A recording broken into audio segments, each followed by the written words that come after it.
Medium Rare Poetry.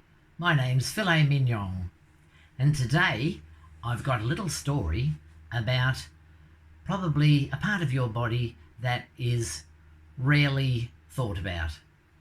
You see, way back in 2011, I knew an elderly gentleman who sadly had lost his wife, and he was incredibly depressed.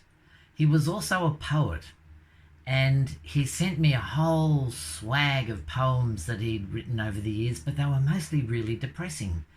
And I said to him, why don't you write a poem about feet and I'll do the same thing and we can swap them and that'll take your mind off your woes. So I wrote this poem. I hope you enjoy. All About Feet.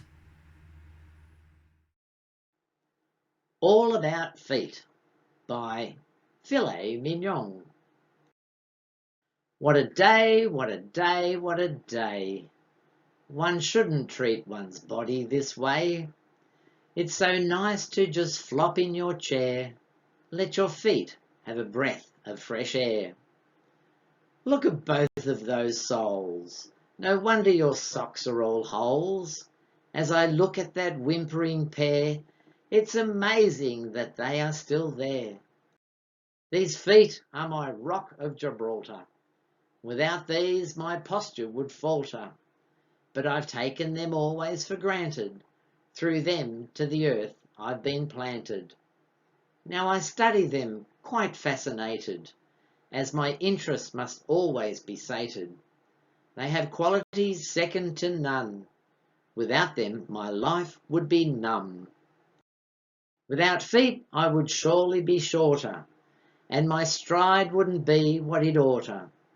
On ankles I'd surely be stumbling, and my dancing would turn into bumbling. Oh, those toes are just magical digits. They can wiggle and woggle and fidget. Without care they succumb to the fungus. The itching is almost humongous. There are nails that are not to be hammered. Not to trim them would be quite bad manners. Though the ladies will carefully paint them, us blokes tend to stub them and taint them. Now these feet are what take our lives forward, into futures uncertain and awkward. When fear thrusts our mind into lagging, it's our feet that will do all the dragging. They can take on all kinds of construction, when the world is so full of destruction. When confusion descends to dismay, they will turn from pink skin into clay. They can don lovely shoes made of leather, then rubber in dastardly weather.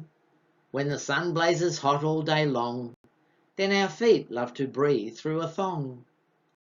At day's end it is magic to bathe, luscious lotions abundantly swathe, for it's precious to know how it feels to move on with a clean pair of heels.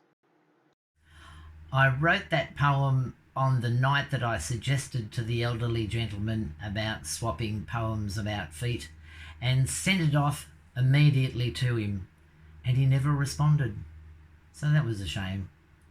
But anyway, I hope you enjoyed the poem, and please like and share and subscribe. That would be so good. And I will see you next time. Bye bye for now.